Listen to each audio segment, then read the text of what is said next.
Can you imagine being traded for a cow? Not sold, not given away, but traded. That's what happened to a girl named Leela in a small, forgotten town where shame could weigh more than love. It began on a quiet morning when the sky hung low and gray, and the whispers in the village started to spread faster than the wind. "She's pregnant," they said. "Her mother must be dying of shame." Leela wasn't like the other girls. She was heavier, quieter, and often sat alone by the window, watching others pass her by. Her mother, once a proud woman, carried herself with the stiff posture of someone terrified of being judged. The neighbors talked behind their curtains. The churchgoers turned their heads. And in that town, a rumor could break you before the truth even arrived. The pregnancy wasn't a secret for long. The signs were there. The way her clothes tightened, the way she hid her body. Her mother begged her to say it wasn't true, but Leela couldn't lie anymore. She said the words that would change everything. And in that single moment, her mother's face turned pale, as if all the life had drained from her. There was no father around to take the blame. No money, no support. Just a mother drowning in shame and a daughter caught in the middle of it. Leela could feel it, the disgust in her mother's eyes, the way love had turned into fear. The small house they lived in began to feel like a cage. Meals were quiet. The air was heavy. The sound of the clock ticking was louder than their voices. And then came the day her mother made a decision that no one could have imagined. It didn't come with shouting or tears. It came in silence. She went to a man everyone in town knew, the giant cowboy who lived beyond the valley. He was big, rough, and strange to most people. Some said he didn't talk much. Others said he traded things no one else would touch. Leela didn't know it yet, but her mother's shame was about to cost her everything. The trade had already been set. A cow for a girl, a secret for silence. And as the sun fell behind the hills that evening, the deal was waiting to be made. The town was small, the kind of place where everyone knew everyone, and secrets didn't last long. A place where people pretended to care, but cared mostly about appearances. The streets were narrow, the houses closed, and every curtain had a pair of eyes behind it. For years, Leela and her mother had lived quietly, tucked in the corner house near the old church. It wasn't much, a sagging roof, a squeaky door, and walls that trapped every argument, but it was home, until shame moved in. Leela had always been different. Since childhood, she was the one people whispered about, the big girl, the one who never fit the dresses other girls wore. But she had a softness to her, a kindness that went unnoticed. She helped her mother with chores, carried water from the well, and smiled even when others didn't smile back. Yet no matter what she did, she couldn't change how people saw her. The stares, the snickers, the sideways glances, they followed her everywhere. And when the first signs of her pregnancy appeared, the stares turned into open disgust. Her mother, Clara, had once been admired for her beauty and her strict morals. She believed in keeping a clean name. She spoke often about dignity, about how women must protect their honor. But when she discovered her daughter was carrying a child, that belief cracked. She saw it not just as a mistake, but as humiliation. In her mind, the neighbors would never forgive it. The church would never look at her the same. Her friends would stop visiting. And so, she began to hide Leela from the world. Days became colder. Clara would make her daughter stay inside, telling her to draw the curtains and keep the lamps low. She stopped going to church herself, afraid of the whispers that would chase her out of the pews. The once chatty house turned into a quiet tomb. Leela could feel her mother's anger even in silence, the way she moved, the way she sighed, the way her eyes avoided hers. At night, Leela would sit in her small bed, one hand over her growing belly, wondering what kind of mother could hate her so much for bringing life into the world. She didn't mean for it to happen. It wasn't planned. It wasn't even love. Just one night of comfort, one moment when she thought someone truly saw her. But the boy was gone before the sun came up. He left behind only a promise that never meant anything. When Clara found out, she didn't ask who he was. She didn't want to know. To her, it didn't matter. All she saw was a sin that could ruin them both. She cried, shouted, and then stopped crying altogether. Something inside her hardened. From that day on, every word she spoke to Leela carried a sting. "You've ruined me," she'd whisper under her breath. "Do you know what they'll say about us?" Leela wanted to apologize, but no words seemed enough. The shame her mother carried was heavier than both of them. Even the neighbors noticed how Clara changed. She walked faster in town, never stopping to chat, never smiling. The bakery woman stopped waving at her. The pastor's wife crossed the street when she saw her coming. In that kind of place, reputation was worth more than love. Then came the morning Clara saw the giant cowboy. He stood near the marketplace beside his horse, towering over everyone. His name was Gideon Cole. Few people spoke to him, but everyone had a story about him. Some said he'd once been a soldier. Others said he'd lost his wife years ago and lived alone on a ranch miles out. He rarely came into town, and when he did, he mostly traded livestock or tools. That morning, Clara watched him with a strange kind of curiosity. He seemed out of place, yet strong, sure, and unaffected by gossip. Later that day, something inside her began to turn. An idea, a way out, a trade that would erase her shame and give her back her life, or so she thought. At home, Leela noticed her mother was quiet again, but this time not with anger, something else. A plan forming. The silence grew longer in the following days. Clara began to speak less, avoiding eye contact even more. Then one night she broke the quiet. "You'll be leaving soon," she said without looking at her daughter. Leela froze. "Leaving? Where?" Clara didn't answer. She just folded the same towel over and over, her hands trembling slightly. "It's better this way," she whispered finally. "You've brought enough shame already. You'll be taken care of. That's all you need to know." Leela's stomach turned. Her mother wouldn't explain, but she didn't need to. She felt it. Something terrible was coming. The next morning, Clara packed her daughter's things into an old burlap sack. A few dresses, a blanket, a worn pair of shoes. Leela tried to ask again where she was going, but her mother's lips stayed tight. Outside, the sound of hooves grew closer. A heavy knock came at the door. When Leela looked up, she saw him. The giant cowboy. His hat shadowed most of his face. His voice was deep but calm. He didn't say much. He didn't have to. Clara spoke for both of them. Words were exchanged quietly, quickly. And then something that looked like finality passed between them. In the yard stood a cow, strong, healthy, brown. Clara's eyes lingered on it longer than on her daughter.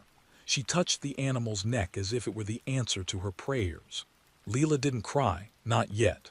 She just watched in silence as her mother nodded toward the cowboy. "Take her," she said softly, almost coldly. The cowboy turned and motioned for Leela to follow. His steps were slow, heavy. Hers were shaky, unsteady. The dirt path stretched out in front of them, long and lonely. Behind her, the sound of her mother's door closing echoed like a final goodbye. As they walked away, the town grew smaller, fading into the distance. Leela didn't look back, but she could still feel it, the weight of shame pressing against her back like a shadow she couldn't shake. The air smelled of dust and sorrow. Somewhere in the distance, a cow mooed, breaking the silence. The road ahead was unknown. The man beside her said nothing. And though Leela didn't know where he was taking her, she understood one thing clearly. She had been traded, and there was no going back. The sun burned low in the sky as they rode across the endless stretch of dry land. The air was heavy with dust, and the wind carried the faint smell of hay and sweat.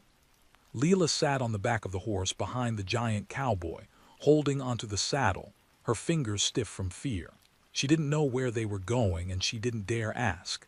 Every thud of the horse's hooves felt like a drum beat marking the end of her old life. Her mother's house was already far behind. No goodbye, no tears, just silence. That silence haunted her more than anything else. She tried to remember her mother's face before everything fell apart, the softness in her voice, the warmth in her hands. But those memories blurred now, buried under anger and confusion. The last image she had was her mother standing in the yard, eyes fixed on the cow instead of her daughter. The cowboy didn't speak. His shoulders were broad, his movements slow but sure. The horse obeyed his every signal. Leela wondered what kind of man he was. Was he cruel like the men in town who laughed at her? Or worse, was he the kind who pretended to be kind? Her stomach twisted as she thought of the deal. What kind of man would take a girl in exchange for an animal? As night fell, they reached the edge of a vast ranch. The land stretched as far as her eyes could see, fences, barns, and a small wooden cabin that stood alone under a dying sun. The air was cold now, the silence broken only by the creak of the barn door as the cowboy opened it. He led the horse inside, then turned to her and nodded toward the cabin. "Inside," he said. His voice was deep and rough, but not angry. Just tired. Leela hesitated. She looked around, no one else in sight. The wind howled across the empty field. Slowly she stepped into the cabin. Inside it was dimly lit, smelling of wood smoke and old earth. A single lamp flickered on a small table. There was a bed, a chair, a pot on the stove, and a faded blanket folded neatly on a shelf. It was simple but clean. She expected to feel trapped, but instead there was a strange kind of stillness. The cowboy walked in behind her, removed his hat and placed it on a hook. For the first time she saw his face clearly. He was older than she thought, lines carved deep around his eyes, a scar near his jaw. His expression was unreadable, somewhere between stern and gentle. "You'll sleep here," he said. "You're safe." Safe. The word sounded strange. She didn't believe it, not yet. She nodded slightly, still watching his every move. He handed her a plate of food, simple bread and beans, and then sat near the stove without speaking. Leela ate quietly, too afraid to meet his eyes. He didn't stare at her. He didn't speak again. He just sat there, listening to the fire crackle. The quiet stretched between them like a thin thread. Later he stood, took a blanket from the shelf and placed it on the edge of the bed. "Cold gets worse at night," he muttered, then stepped outside without another word. Leela sat frozen, her heart pounding. The door closed softly behind him. She waited for something, for shouting, for orders, for anything cruel, but nothing came. Only the sound of the wind pressing against the wooden walls. She lay down, clutching the blanket close, her eyes staring into the dark. Sleep didn't come easily. Every sound outside made her flinch. The creak of the boards, the neigh of a horse, the distant cry of a coyote. She thought about her mother again, about the trade, about how shame had a price and somehow she had become it. When morning came, light poured through the small window, painting the room gold. She woke to the smell of coffee. The cowboy was already outside, tending to the animals. She watched him from the window, his movements calm and steady. He didn't look at her or call her name. He just worked. Later, when she stepped outside, unsure of what to do, he glanced over and said, "You can help if you want." It wasn't a command, more like an offer. She nodded, unsure why, and followed him to the barn. The work was hard, hauling hay, feeding chickens, filling water troughs. But her hands needed something to do, and for the first time in weeks her body felt useful again. He didn't talk much, but when he did, it was simple. "That's fine," he'd say, or "Careful with that bucket." No anger, no mockery. Just words. At noon he brought her water and bread again. "You can rest now," he said. Leela sat under a tree near the fence, her body sore but her heart strangely lighter. She looked at the cowboy again. There was something different about him. He didn't treat her like an object. He didn't ask questions or make demands. He just let her exist. Still, she couldn't forget what brought her there. Every time she thought of the cow in her mother's yard, her chest tightened. She imagined the neighbors whispering, her mother standing proudly again as if nothing had happened. The cowboy noticed her silence. "You don't have to talk," he said one afternoon, breaking the quiet. "Not till you're ready." That startled her. She looked at him, confused. He didn't meet her gaze, just kept cleaning his tools. Days passed. The rhythm of ranch life took over. Mornings were spent feeding animals, afternoons mending fences. In the evenings she'd sit near the fire, watching flames dance while he fixed old ropes or sharpened knives. They rarely spoke, but something in the quiet began to feel safe. Each night she would lie awake, thinking about how strange it was, being traded for a cow, yet finding more kindness from a stranger than from her own blood. But even in that peace the question lingered. Why had he accepted the trade? Why her? One night as the fire dimmed, she finally asked. Her voice shook. "Why did you take me?" He didn't answer right away. He leaned back in his chair, staring into the flames. "Didn't take you," he said finally. "Your mother gave you away, I just didn't say no." The words hit her hard. She didn't know what to feel, anger, relief, confusion. He stood then, picking up his hat. "You needed somewhere to go," he said quietly. "So here you are." When he left the room, Leela sat staring into the fire, her hands trembling. She still didn't understand him. But for the first time, she felt something that almost resembled safety. The ranch, the cowboy, the silence, all of it was strange but not cruel. And that alone was enough to keep her from falling apart. Days turned into weeks, and time began to stretch differently on the ranch. Mornings came with the soft hum of wind through the grass and the clatter of hooves in the barn. Leela woke to the same sounds every day. Birds calling, the cowboy's slow steps outside, the faint creak of wood expanding under the sun. There was no rush, no gossip, no noise from the world she'd left behind, only the quiet rhythm of work and breath. She had started to learn the ranch's language. The animals had moods. The earth had its own sounds. The wind carried stories if you listened long enough. It wasn't peace exactly, but something close. The kind that doesn't ask questions. The kind that lets you exist without judgment. Gideon, the cowboy, spoke little but moved with purpose. His days were built around small, steady tasks. He'd feed the horses, check the fences, oil his saddle, and fix what was broken. His silence used to make Leela nervous. Now it made her curious. There was something different about a man who didn't need to fill every quiet moment with words. Sometimes she'd catch him glancing at her, not with pity or disgust, but as if making sure she was still there, still breathing, still standing. He didn't ask about her past, and she didn't ask about his. They lived like two shadows sharing the same light. The first time he asked her to ride a horse, she froze. The thought of climbing onto one of those animals terrified her. She'd never been close to a horse before, but he stood beside her, calm, patient. "You don't have to hold on tight," he said. "Just trust where it goes." Her hands shook as she grabbed the reins. The horse shifted and she nearly slipped, but he steadied her. His hands were rough, his grip gentle. "Breathe," he said quietly. She did. For the first time in a long while, she felt the air move easily through her chest. They rode slow that morning, through fields of tall grass and dry soil. The horizon stretched wide, like a promise that didn't need words. The silence between them was no longer heavy.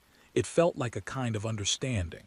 That night as they sat by the fire, Leela dared to ask him something that had been sitting on her tongue for days. "Why do you live here all alone?"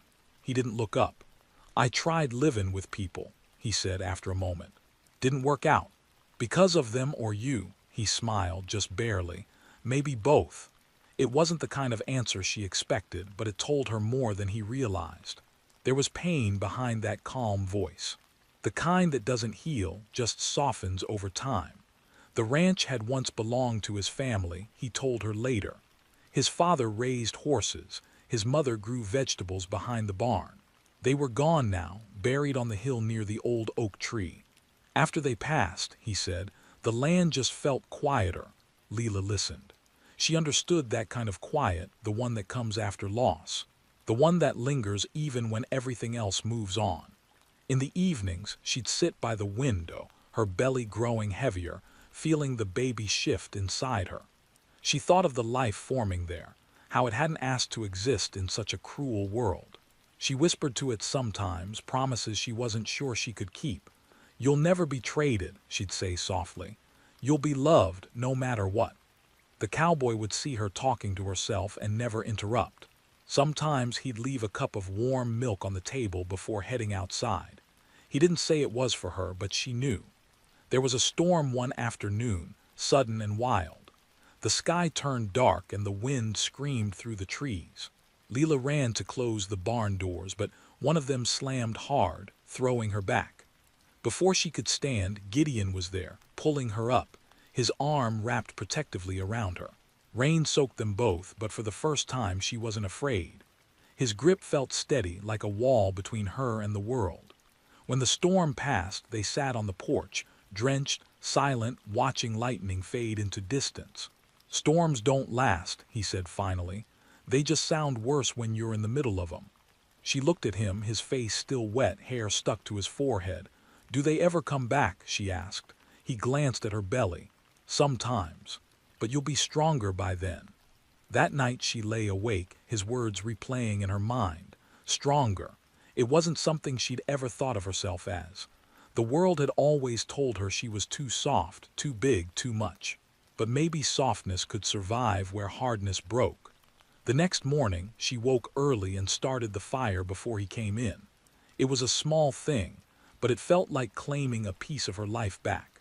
When he walked through the door and saw her there, smoke rising, he nodded once. "You're getting the hang of it." They fell into a rhythm. He taught her how to milk the cows, how to gather eggs without scaring the hens. She learned how to patch fences and mend small tears in leather. Every task made her feel a little more human, a little less like a traded object. Sometimes, when she caught her reflection in the window, she almost didn't recognize herself. The fear in her eyes had dulled. The shame that used to hang from her shoulders like chains had loosened. She still carried it, but lighter now. One evening, as the sun melted into the hills, she stood outside watching the sky turn orange and pink. The cowboy joined her quietly, hands in his pockets. "You think about going back?" he asked. She shook her head. "There's nothing left for me there." He nodded. "That's what I thought too." They didn't speak after that, but they didn't need to. The silence said enough, that both of them had been left behind by someone, and somehow in that loneliness they had found a strange kind of peace. As darkness fell, Leela listened to the crickets sing and the horses shuffle in their stalls. For the first time since she'd been traded, she didn't feel like property. She felt alive. The shame that once defined her had started to fade, replaced by something quieter, something stronger. And though she didn't know what the next day would bring, she knew one thing for certain. She wasn't afraid of the dawn anymore. The mornings grew softer as the days rolled by, and for the first time in a long while, Leela began to wake without dread. The ranch had become her world now, its dusty fields, its restless animals, the slow rhythm of days that asked nothing from her but honesty. There were no cruel whispers here, no accusing stares, no one waiting for her to fail. Only open skies and the quiet hum of work. The kind of quiet that could mend a broken soul if you let it. She had started to change in ways she didn't notice at first. Her body still carried the same shape, but it moved differently now, steadier, with purpose.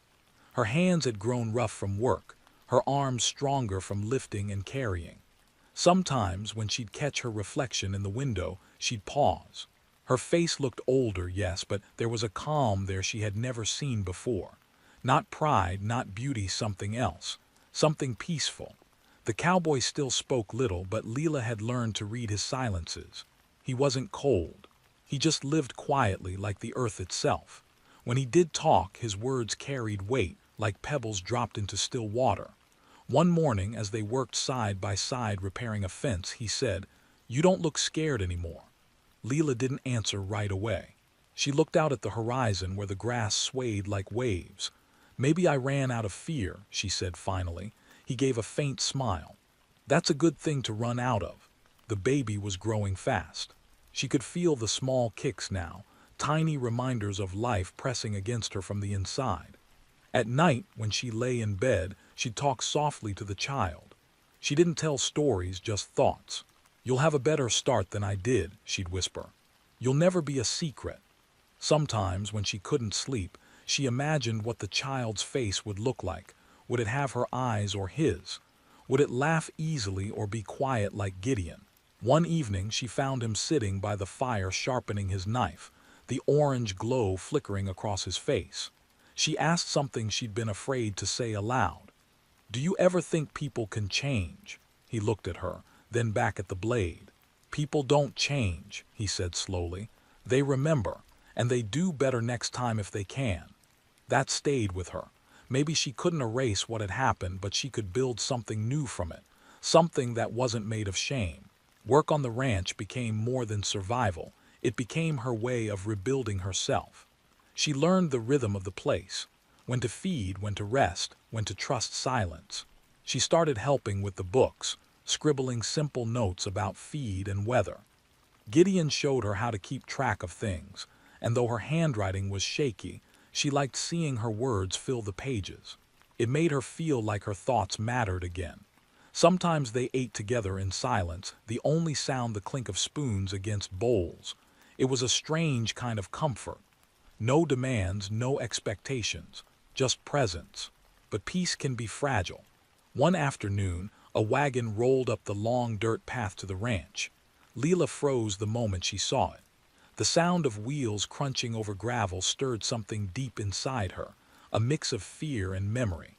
She stepped back as two men climbed down. They weren't from town, their clothes were finer, their faces unfamiliar. One of them looked at her with curiosity. "You the girl?" he asked.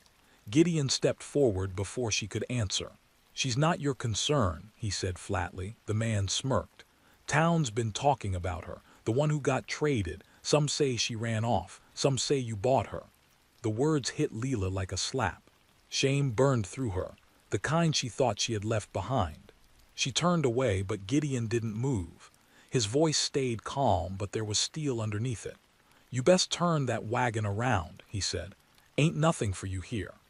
The men exchanged looks, muttered something under their breath, and climbed back on the wagon. As they left, dust rose behind them, blurring the road until it disappeared. Leela stood still for a long time, her heart pounding. She didn't realize she was shaking until Gideon touched her arm.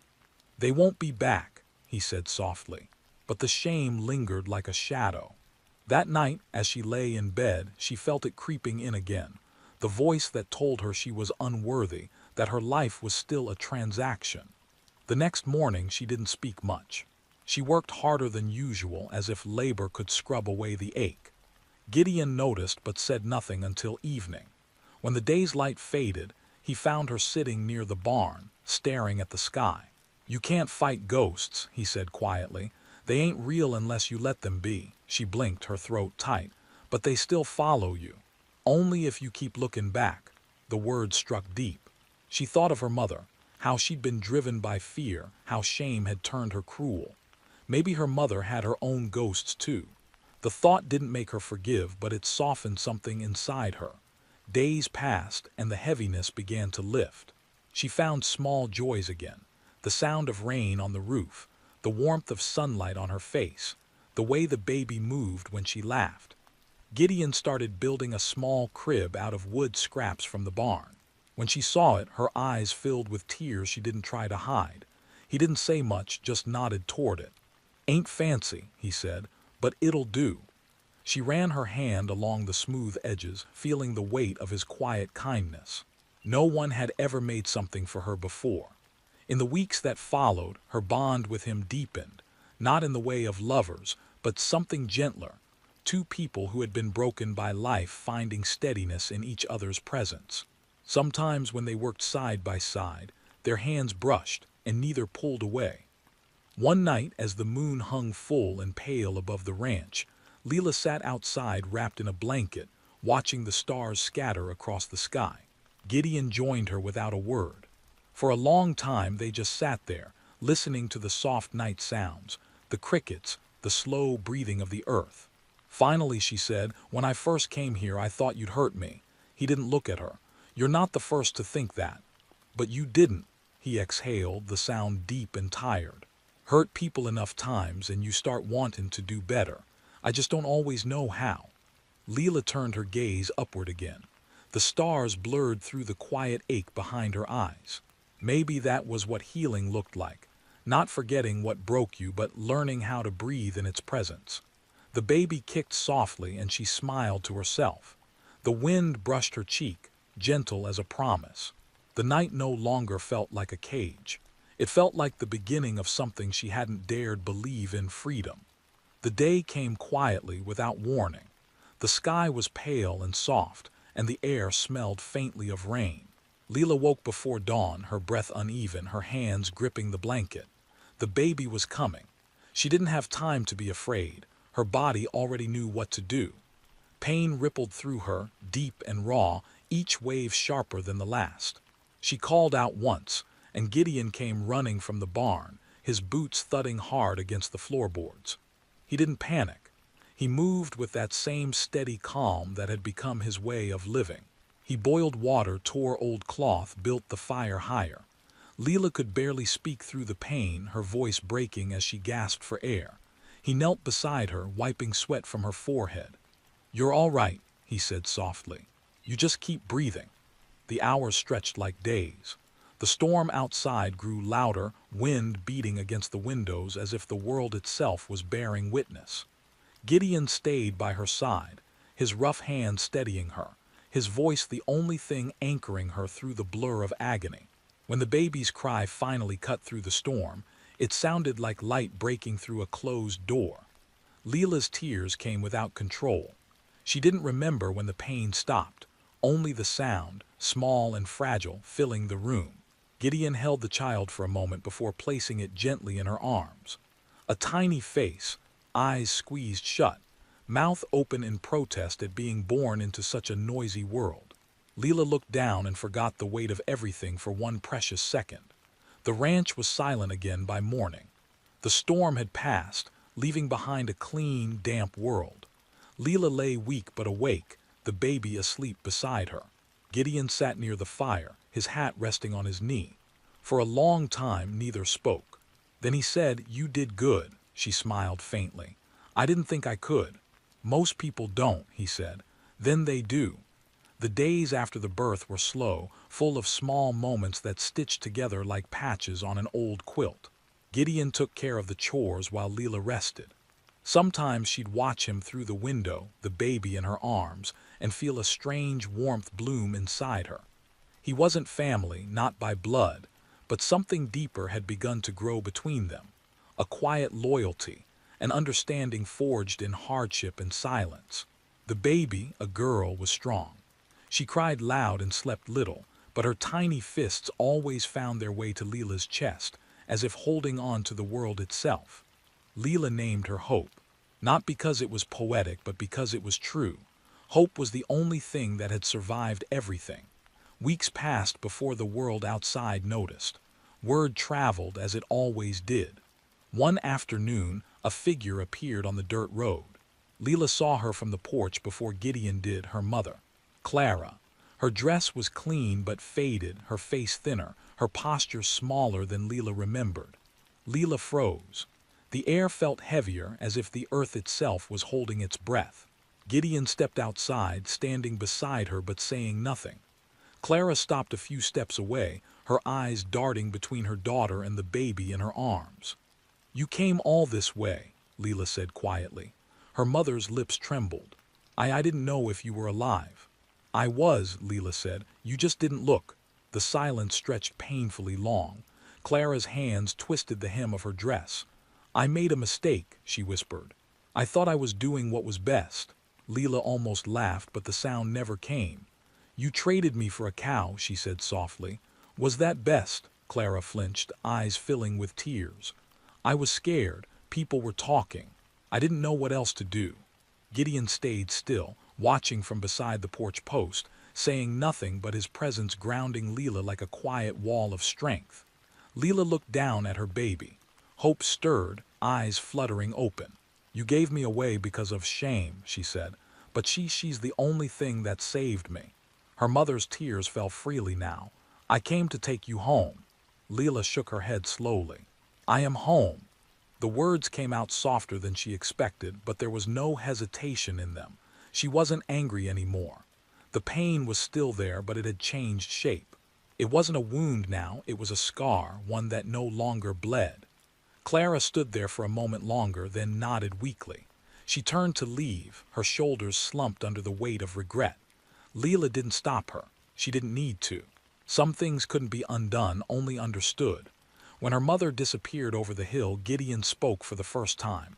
"You did right." Leela exhaled slowly. "Maybe, I don't know." "You do," he said quietly. "You just don't see it yet." Later that evening, as the sun dipped low, painting the fields in gold, Leela sat on the porch with the baby in her arms. The light caught the child's tiny face, and she smiled faintly. Gideon sat nearby, carving a small wooden horse, his hands moving slowly, methodically. The ranch smelled of fresh hay and smoke. The air was gentle. Life had become simple again, not easy, not perfect, but real. The girl who had once been traded for a cow now rocked her daughter to sleep under the same sky that had once watched her break. Sometimes she thought about her old life, the house near the church, the neighbors' whispers, the weight of her mother's eyes. But those memories no longer hurt the same way. They were distant now, like old dreams fading in daylight. She began writing small notes on scraps of paper, little thoughts she didn't want to lose. Words like asterisk, forgive, begin, breathe. She tucked them into a jar near the window. Gideon saw it one day and asked what it was for. "For when I forget," she said simply. The nights were cool again, the stars clearer than she had ever seen them. She would often sit outside after putting Hope to sleep, watching the vast sky stretch endlessly above the ranch. The world felt bigger than her pain now, bigger than her story. Sometimes she thought of the trade, the moment that had stolen her freedom, and realized it had also given her something she never expected. A second chance. Not the kind that erases the past, but the kind that teaches you how to live with it. When the wind moved through the grass, it sounded almost like laughter, soft, forgiving, alive. Leela closed her eyes and listened. The shame that had once defined her life was gone, carried off by the same wind that swept through the endless fields of the ranch. And somewhere, deep inside her, a small, quiet voice spoke the truth she had waited so long to hear. She was no longer the girl who had been traded. She was the woman who had survived.